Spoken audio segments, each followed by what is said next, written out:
Hey, Jeff Fuller back with you, pastor at Living Hope Wesleyan Church, hopeforvermont.org. And we believe people's stories matter. And if you take the time to listen to someone's stories, it's remarkable what you can learn, need to unlearn, and relearn. And one with a great story is Art Rayner. Art, welcome in. Hey, Jeff, thank you so much for having me. I appreciate it. Yeah, so you are of the Rayner clan, can I say that, or of the lineage? And I had the good privilege of interviewing your brother, Sam, twice, and just remarkable your family. What is it like for you now when people know the Rayner name, whether it's your dad, your brother, yourself, and people are like, whoa, you're part of the Rayner family? Well, there's not too many people that say, "Whoa, you're part of the Rayner family." If they've met Sam, which you have, it's more like, "Ooh, you're part of the Rayner family." So I don't really know how to answer that question. Admittedly, I don't think a lot about it. Just try to serve King Jesus in the best way that we possibly can, and hopefully God uses that for His glory. Share with me a little bit. Your family seems to be pretty tight, pretty close. And I know for myself and being adopted, maybe that's why I'm closer to my brother and sister. But talk about that relationship you have within your family. It seems as though you love each other, but that does not mean there isn't as much teasing either. Well, we tease because we love, right? So we certainly do tease a lot. And that's true whether it's on social media. It's true whether it's a family text feed. It's true whether we're in person. And that's, I guess, part of growing up with two other brothers. I mean, you're constantly competing, but at the same time, you're constantly cheering for one another. So you can fight your brother, and that's okay. But if somebody else fights your brother, that's not okay. You're going to stick up for them. And so, yeah, we are a very close family, and I'm grateful for that. Obviously, that has less to do with me and my brothers and more to do with my parents. And so I'm very grateful for that. We are close. Oh, definitely. Art Rayner is where you can find more information, artrayner.com. And I read your book, The Money Challenge, a few years ago now. And it kind of intrigued me. Why do you believe more pastors don't learn about money, whether in Bible college or seminary? Well, let me start by saying most people don't learn about money. When we look at the financial literacy rates here in the United States, they continue to drop. The recent report had us at 14th, I believe, in the world, which is one of our lowest marks that we've had as a nation. So it certainly isn't just a pastor issue, but it's a national issue that we're facing. When pastors are called to the ministry, they immediately start diving into the scripture, start studying the scripture. They go to seminary and try to learn how to interpret and preach the scripture. They learn how to pastor and shepherd their congregation well.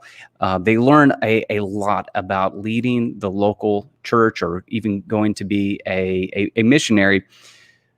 And what they often don't learn, and it's no fault of the seminaries, it's no fault of the education, is the financial piece. And it's in part because there's just so much else that they need to learn that they neglect the personal financial piece.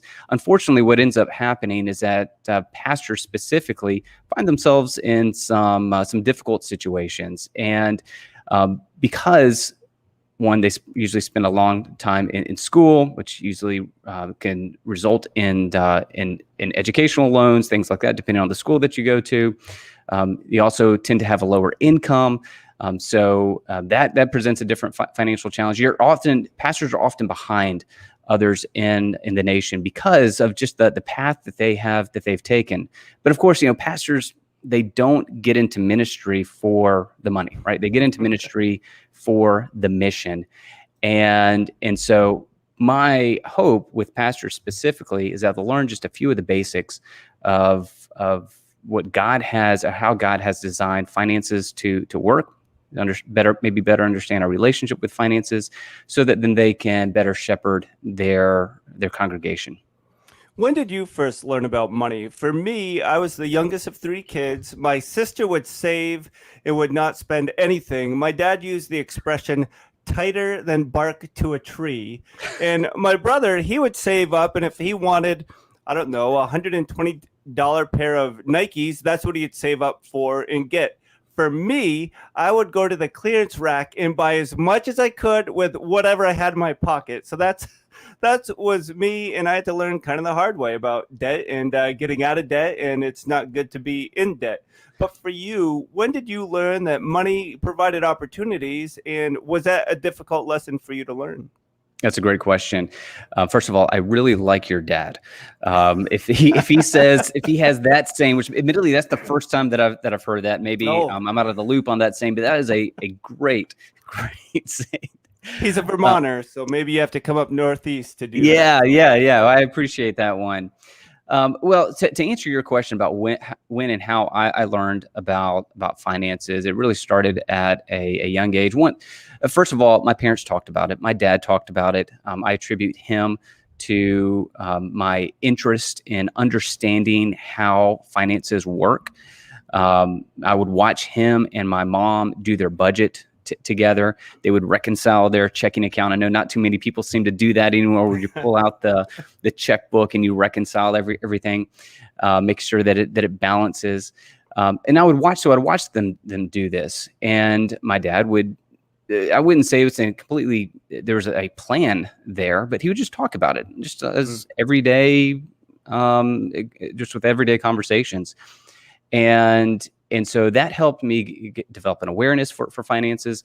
And then the big thing that he did for me was to encourage me to open up an IRA, a Roth IRA, before I ever graduated high school. Wow. So I actually opened my first Roth IRA when I was 16 and started setting aside money for retirement. And immediately that got me interested in investing and trying to figure out what was going on. And I certainly made a ton of mistakes doing that. I remember my first mutual fund that I had was called First Hand Technology, and this was pre-2000.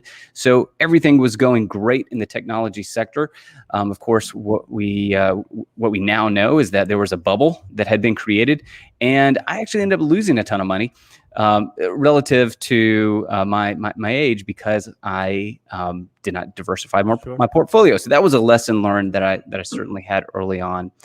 And now as a parent, I'm trying to teach my own kids about God's design for money. And if you are a parent that's listening to this, I got to tell you, don't overcomplicate it. Don't overcomplicate it as parents. Make it an everyday conversation. Just talk about it. When you're paying your bills, talk about it. When you're giving to your church, talk about it. Make sure that they know that you're generously giving to their church, even if it's through online giving. And teach them the basic principles that the Bible has about finances, and that's to give generously, save wisely, and live appropriately. And any kid can actually latch onto those concepts and understand them. And that comes from your More Than Money podcast, those 3 principles that are biblical, and a quick plug for that. I did want to bring up the Money Challenge, the book that I read and shared earlier. Then you went on to write the Marriage Challenge as well. But the Money Challenge, it talks about a 16-year-old that invests $3,000 with that compounding every 7 years. That's quite a retirement. Could you just talk about how that works and how that applies to 16-year-olds that want that new bike, new car, trying to impress a girlfriend instead of looking at retirement? Yeah, that's a great way of putting it. So in the Money Challenge, and also in what's called the Money Challenge for Teens, I present this exact same information in a little bit different way so that a teenager can grasp the concepts. I talk about the power of compounding. Now, when I say compounding, what I mean is you're simply just making money on top of your money. As an example, if you have $100 in an account and it makes 10% over a year, you've earned $10. And so let's say now you have $110 in your account. Well, if you earn 10% again the next year, you don't earn $10 like you did the year prior. You earn $11 because it's 10% of $110. So now you have $121. That's the power of compounding. And so what I did in the Money Challenge and also the Money Challenge for teens, I set out a hypothetical and said, well, let's assume that you are a 16-year-old. You open up a Roth IRA because you have a job, and you set aside $2,000 into that Roth IRA when you're 16.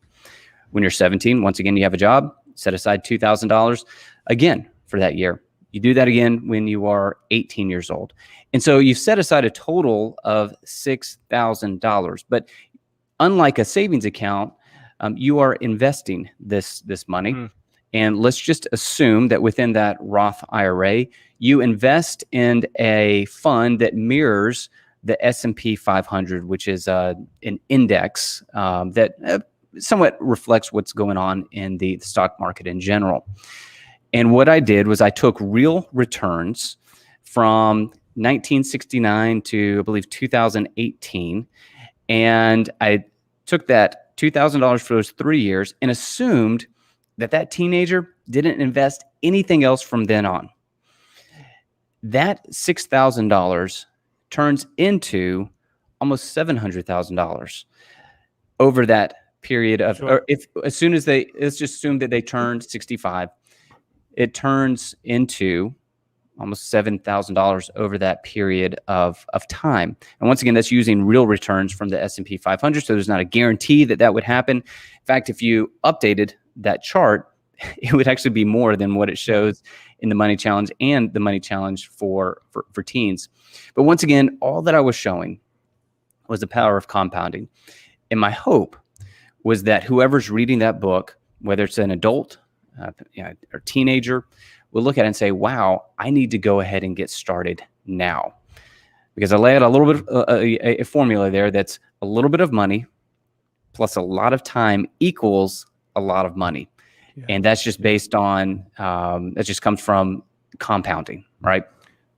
Why don't people believe it, do it? Is it because we're selfish? Is it because we don't have that much money? So we think, if I can't invest 2,000, why would I start with 200? Why do you think that is, that people don't hold on to these principles that really work? I think there's probably a number of different factors. It's a really good question. I think one of them is hard for us to think about what will happen, 40 years from now. It's hard to plan 40 years in advance. I gotta tell you, even during this period of time when we're in the middle of a pandemic, most people, it's hard for them to plan 2 weeks ahead of time because It seems like everything changes the next day. And so I think it's difficult to plan that far ahead. You said selfishness. That certainly could be the case. It's I want it now. There's a mentality. There's a instant gratification mentality. I don't want to have to wait to enjoy my life. I don't want to have to wait to purchase this car. I don't want to have to wait to purchase this house. So I'm going to use all the money that I have now to get those things. Of course, the result of instant gratification is future financial troubles. Right. And so I think that certainly can play a role in this. But yeah, I think there's a number of different factors that can result in us not focusing on the future. So possibly the only question that will make you sweat during this interview, it's not going to be political, but it is somewhat political. Inflation. How does inflation work with everything we're talking about? Yeah, that's a really good question, and it certainly can turn into a political conversation, but it doesn't have to. Let's go back and let's go back to 1969. Believe it or not, I had this very conversation just a couple of days ago. Let's go back to 1969. If you were to look at the cost of an average, let's get within the state of Kentucky, the average cost of a home is about $100,000 right now. If you were to take that exact same house and purchase it in 1969, it would cost you about $22,000. Now, did the home get cheaper? No, it's the same home. It's the exact same structure, exact same features, but the value of the dollar was greater in 1969 than it is now. The purchasing power of a dollar was greater in 1969 than it was now. And so that's why we need to pay attention to inflation. That's one of the problems with our savings accounts right now, is that it's not keeping up with inflation. Right. And so what I tell individuals is that when you have money in your savings account, which there's a time and a place for that, you need an emergency fund. There's things that you need in the near future to save for. But if you were to keep your retirement in it, it's not going to keep up with inflation. And in essence, you're losing money. Right. Because the purchasing power weakens over time. You're not going to be able to buy as much with that money in the future. And so that's how inflation works. And I can answer more questions about that if you want me to. No, that's good. Good enough for now. And again, Art Rainer, artrainer.com on Instagram and Twitter. It's at Art Rainer. You also serve, let me get this right, the VP for Institutional Advancement at Southeastern Baptist Theological Seminary. That is a mouthful. I would love to see your name tag and how you wear that across campus. But being a part of Theological Seminary during a pandemic, before a pandemic, and now wherever we fall in the midst of a pandemic, how have you had to challenge your leadership, and who have you leaned on for answers when there's so much uncertainty that we're continuing to process? Yeah, it's a great question. First of all, you got to get it right. You shortened it. You shortened the title. It's Vice President for Institutional Advancement at Southeastern Baptist Theological Seminary in Wake Forest, North Carolina. Yeah, this is all the USA. space I had. I only had enough space. So my name tag goes across my entire chest here. So, yeah, it's a great question. Who have we leaned on? Obviously, first of all, we understand that not everybody's going to be satisfied with the decisions that we make. You have to acknowledge that there's not a easy answer for whether it's a mask or not mask, online or not online. And so what you do is you do the best that you can with the information that you have. And so we have certainly been doing that. We've been gathering information from a variety of different places, both locally and across the nation, talking to other schools, talking to other administrations, trying to figure out how are you managing this? What are some best practices for this situation that we are in? How are you doing education? How are you delivering it? And fortunately, I think God's just been really good to our school. When the pandemic really hit, when we had to go online in 2020, I mean, it was about a week-long process for us to do that, which is really short. Yeah. And the reason why is it was short for us is that we already had a plan in place should something happen like this. And we have an amazing team here at Southeastern Seminary that were able to adjust quickly. We have an amazing faculty that was able to adjust quickly because for them, it's more about the mission than it is about the delivery model that we take. And so we wanted to make sure that we are training and equip our students to serve the church and fulfill the Great Commission. And if that's occurring in the classroom, praise God. If it has to occur over a Zoom class, praise God. We'll do that, whatever it takes, we are going to do. And so we just were very flexible, knowing that the mission takes priority and that we're going to have to adjust to ensure that continues. Yeah, that's so good. And I had opportunity to interview the president of my alma mater, Kingswood University, which is the only Bible college of the Wesleyan denomination. And he was just sharing there in Canada and just some of the struggles they've had with the borders being open, even within the provinces. It's just brought sort of all types of questions. However, he shared that he feels they were so blessed because there was not one number, not one count of COVID over the last year and a half. Wow. Can you just talk a little bit about, and I'm not trying to get over spiritual. I do think God protects people, whether Christians or not, but it seems like a special favor. Could you just talk about seminary, some of the students that are a part, and God's call on people's lives? We wish it was a rabbit's foot, but it isn't. But it does seem that sometimes there's special favor at certain locations. Can you just talk about being a part of a seminary and seeing God work in students' lives there? Yeah, so certainly God can and will do as he pleases. He will protect as he pleases. And at the same time, he also gives us wisdom in how to adjust to these types of situations. And so I I certainly believe that God can and will do those types of things. At the same time, I think that God, once again, has given us a brain and has allowed us to glean information about the world and how it works, and allows us to make decisions accordingly in a most prayerful and wise manner possible. So with podcasts, which I love and I enjoy and I listen to all the time, it seems as though now everybody out of this pandemic, they felt like their opinion needed to be shared, of which part of the reason I started this interview and broadcast as well. But more than money, can you just talk about what led you to begin a podcast? Was it overwhelming, or just watching your dad or others? Did it just come naturally for you?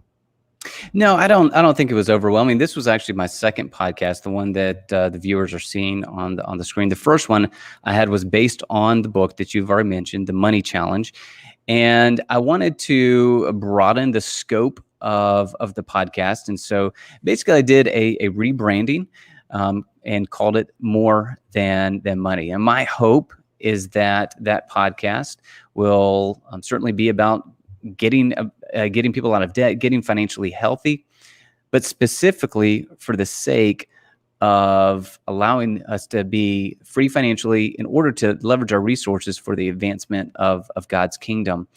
I'm very clear, whether it's in the book that you mentioned or even on the podcast, that I could really care less if you get out of debt, if your motivation for getting out of debt is to do whatever you want, right? If your motivation for getting out of debt is just so that you can spend more freely on money without regard for advancing God's kingdom, that doesn't motivate me. What motivates me are helping men and women who are maybe in a financially challenging time, maybe because it's a lack of education, maybe some type of major emergency hit them, whatever reason, for whatever reason they're in that financially difficult time. I'm motivated to help them if they're saying, hey, I want to get out of this so that I can give more generously, so that I can use my resources for the advancement of my kingdom, that I recognize that that's why God gave me this money to begin with. It certainly is to put food on the table. It certainly is to enjoy, but most importantly, it's to advance his kingdom. And so that's what motivates me. And so any financial advice that I give on More Than Money, I'm giving it through that lens. How can we get our finances right? How can we make sure that we're setting aside money for our emergency savings? How can we make sure that we're setting aside money for retirement so that then we can protect our ability to live and give generously? Now, a few hypotheticals for you. I know that you love when a host says, hypothetical question. And so, I grew up extremely conservative, so that's where I came from. But a hypothetical is, say your brother won the lottery and he wanted to give money towards you from the lottery, or for you to use at the Theological Seminary. What would that process look like in your head when you heard, wait, he won the lottery and now he wants to give me money for the advancement of theological studies? What would you say? How would you deal with that? So it's an ironic question that you just put out there. Not because we're receiving any money from lottery winnings at this point, but I was just at a gas station watching a group of people spend a ton of money on lottery tickets, and immediately I want to say, no, don't do that. There's a better way. There's a way that actually leads to financial health, and this is not it. And I want to stand alone, but I also wanted to get my drink, and so I didn't want to get kicked out of the gas station. So I didn't do that. But first of all, I am opposed to the lottery. It is rigged against the person. Yeah. And even here in the state of North Carolina, on More Than Money, I actually brought on a gentleman who used to be on the board, the lottery board, not to help the lottery advance in our state, but actually to help get rid of it. And he said, it's amazing. We call our lottery, I believe it's like an education lottery. We'll say that this money goes to education to make people feel better about buying those lottery tickets. It just a minuscule amount actually does. And it truly is rigged against the individual to make them feel like they almost won. And so therefore they're going to try it again. They're not almost winning. All these tickets almost win. And that is intentional to try to help to encourage a person to get another ticket, to spend more money. And so let me just be very clear. I think the lottery is a terrible thing. I think that everybody should avoid it. That is not the way to financial health. At the same time, I do believe that all money is God's money. And if somebody were to bring lottery winnings, I'm not excited that they made that decision, but I'm thinking, wow, now we can leverage this resource for the advancement of God's kingdom. This is his money, and praise God now that we have it, and we can use it to hopefully reach more people for Christ. So I would take it, but at the same time not celebrate how it was achieved. No, I certainly agree and understand that perspective as well. A question that I have, my son is into Doge or cryptocurrency, and he bought it at 8 cents, and then it got up to like 65. It dropped some too, but I bought like $75 worth of Doge in cryptocurrency. I don't really understand it. My son just said he made a ton of money when it was 8 cents. What is the deal with cryptocurrency? In your humble opinion, where do you think that's going to go in the future? Yeah, that's a hot question right now, and it's going to be difficult for me just to give a quick summary of what cryptocurrency is. But basically, it is digital currency, and there's a code behind it, a blockchain that helps identify whose money this is and where it's going, and to make sure that it is a valid purchase. And I will say that the technology behind it is really impressive. If you want my personal opinion on it right now, I do think that there is a place for cryptocurrency, blockchain in the future. However, I don't think that it will look like what we are experiencing right now. I think that, and you're already starting to see governments put some more regulations on these types of currencies. You're starting to see countries develop their own cryptocurrency that's backed by the government, and so there's going to be an additional element of trust there to the general public. And so there's a lot of different statements that are being thrown out there that I could just kind of break apart. As an example, Bitcoin. I'm probably going to get some people mad it's saying this, but Bitcoin fanatics will say that Bitcoin is a scarce currency, and therefore it will maintain its value because there's only 21 million of them.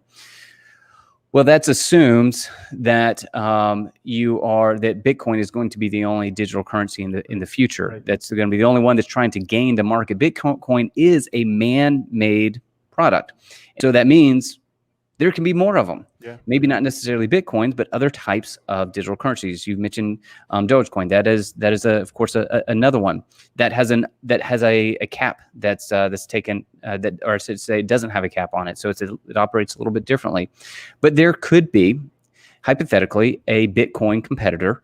If that happens, then Bitcoin's value, of course, could go down. Of course, it's highly speculative at this point anyway.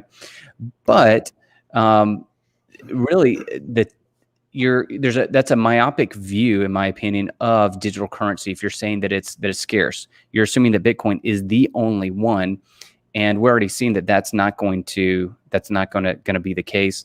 And so it is, in my opinion, it's not scarce because once again it's a man-made product, which means another man can make a different one and even a better one. And so I think that there is a future for it, especially with the technology. However, I just don't think that it's going to look like what we have right now. Now the question is, should I invest in Bitcoin or these digital currencies? My advice to everyone is, if you're going to, just make sure that it's not a significant part of your investments. I'm not going to say you shouldn't invest in it, because people have and probably will continue to make money off of it, but I would not bet my entire retirement on it. Yeah. Oh, that's wise. And the last question I have for you is simply because I had a radio show, really small town. This was 8 years ago, 9 years ago. And I got to interview Jeff Ma. That name probably means nothing to you, but he was featured in the book, Bringing Down the House, or the movie 21. I think it was MIT, those students that would count cards and play blackjack, and they won millions and millions of dollars for their investors. And so I have a good friend that says that counting cards isn't gambling because you're actually counting cards. But Jeff Ma said the casinos have changed things so much that it's nearly impossible to count cards. For those that want to get away with doing something that they want to do, which I would very much caution against gambling, what advice would you say to them? What perspective would be helpful to them for them to understand you can do it, but you're doing it more because you want to, not because it isn't gambling or whatever reason they come up with? Yeah, if I think I understand the question, you're trying to justify a decision that might not be it might not be the best stewardship of the resources, and I would just be careful trying to justify decisions that maybe aren't the best. Remember, God has given us these resources. He's giving you those resources, and it doesn't mean that you can't enjoy those resources, but ultimately we are to leverage those for the advancement of His kingdom, and we will be held accountable for those decisions. You look at the parable of the talents. At the end, the servants were held accountable for their decisions. How did they leverage those resources to advance the master's kingdom? If you've noticed, when the master returned, the kingdom, his property, right, what he owned had actually enlarged because of what a couple of the servants had done. And so we are certainly to leverage our resources we have for the advancement of His kingdom. So we should ask, really in any decision that we are making, how is this doing that? Because I will be held accountable for it. God tells me I'm going to be held accountable for it. And so I would be careful with any type of justification that you're doing, that it's really not the best stewardship of the resources, but you kind of want to do it anyway. And so you twist it in the best way you can. I'd caution anybody who is going down that path. And again, Art Rainer, making some time, artrainer.com. On Twitter and Instagram, it's at Art Rainer. And we mentioned the money challenge. You've also written the marriage challenge. And first question with this is, did writing come naturally to you, for you, or is that something you needed to really work on? That's a really good question, and not many people have actually asked me that. So it is something that I've worked on. It's something that I enjoyed. So I started writing articles for different places, different websites for free. I started doing my own blog long time ago now. I'm not going to say how long because it makes me feel old, but I would do that just to get practice, just to get in the habit of writing, the practice of writing, trying to work on that craft. So there was certainly an enjoyment factor to it. I enjoy the creation of books. I enjoy the creation of articles.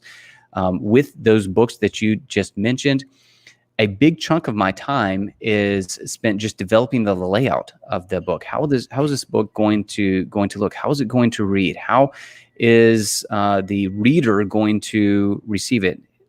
Especially when you're writing on money, you're thinking, how can I write in a way that they actually enjoy these books? Because you're writing on money, right? How can you get them past chapter 2?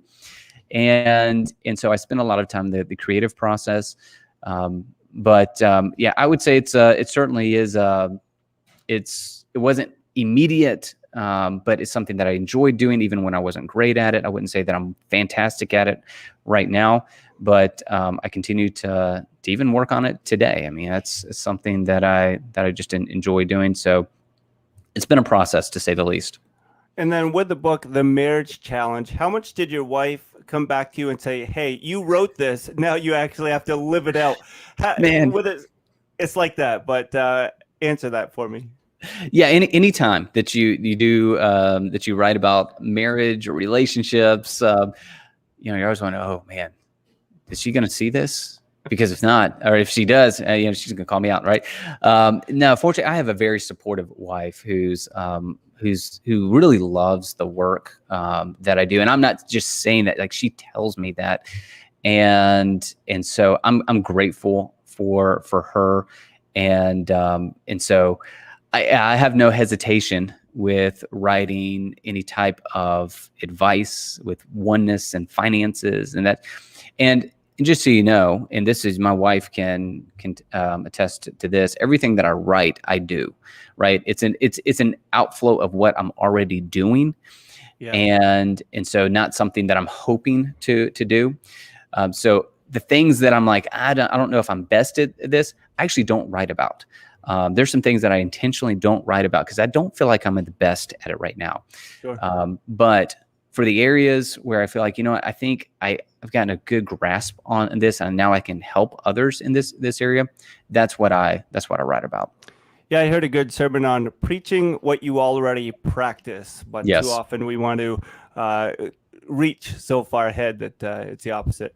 Hey, when we think about integrity, and your parents much better than I, but I look at your dad, and especially some things he's been through relatively recent, he just seems to exude character. Is that something that you thought was too lofty for yourself or your brothers, or just looking at your dad, was that something that you aspire to, that through Jesus you too can have great integrity? Wow, that's a really good question. You have some great questions on this interview. Yeah, so my dad certainly has been a phenomenal father, friend, and mentor to me. He's certainly has been all three of those. Now we're kind of more in the friend mentor phase, and it has been a blessing to be able to watch him for a long time handle different challenges that come up. You recently, or you mentioned one that's hit it recently, and to see him put Christ first in all, and to see him do what he feels is right, sometimes regardless of the outcome. Do the right thing and let the chips fall where they may. I used a gambling reference. That's probably not based on what we just talked about. It's probably not the best, but. Is it too lofty? I don't know if it's, I don't know if that's the way that I would put it. It certainly does challenge me. I would say it's more encouraging than anything else to say, just do what Christ tells us to do. And if God, and let God use that in the way that he desires. And so, yeah, I wouldn't say it's too lofty or challenging. It's more inspiring and motivating than anything else. So good. Well answered. And then this is Art Rayner, Vice President for Institutional Advancement at Southeastern Baptist Theological Seminary, Wake Forest, North Carolina, USA. Did I get it correct that time? You got it. Yeah. Well, we thank you so much for making the time and being a part. And I really love podcasts, and more than money, I love how you take people's questions and you research and provide legitimate answers and not simply your opinion. For you with that, how much research does it take to get appropriate answers? Or do you find a lot of these questions are common that come into you each and every time you put out a podcast? So there certainly is a lot of research that's involved, but it's not for every single question. Meaning that I don't have to go and research every single question. A lot of it's just from research that I've done for a long period of time now. I mean, really long. My undergrad was in finances, and so I've been learning about finances and God's design for money for a really long period of time, and I enjoy it. As an example, I just recently got my AFC, which is an accredited financial counseling certification. And I just did that for fun. I didn't really need it, but I wanted to see if I could shore up any weak areas that I might have, because I am helping people on a regular basis. And so I just did that for fun. And so when I'm giving advice, it's more out of just existing knowledge that I have. There's an occasion where I'm going to have to go and research a little bit more if I get a question that I have not received. But a lot of it's just from helping people over a long period of time and researching this over a long period of time and seeing what works. That's what I love about the information that's in the Money Challenge. It works. It does. I mean, I follow it. I know tons of other people who follow it, and it just works. And so, I love taking the question because I just like helping people. I like bringing value to their lives in this area. So a couple questions, we'll get you out. Hopefully they're fun questions. If you were to play in a movie, you could be any character in this fictional movie. Would you want to be the hero or the villain? Well, if I say villain, that's going to, I think, negate everything that I just said.